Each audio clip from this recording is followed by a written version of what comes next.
Kasalukuyan ay northeast monsoon o amihan ang nakakaapekto sa may extreme northern Luzon. Kaya inaasahan nga natin yung maulap na papawirin na may mga mahihinang pag-ulan dito sa area ng Batanes at sa may Babuyan Island.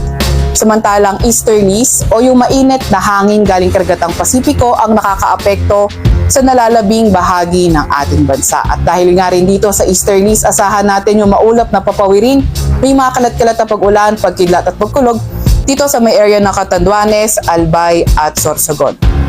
Para naman sa lagay ng panahon sa may Ilocos Region, Cordillera Administrative Region at nalalabing bahagi ng Cagayan Valley, asahan naman natin partly cloudy to cloudy skies, may mga tsansa ng mga mahihinang pag-ulan.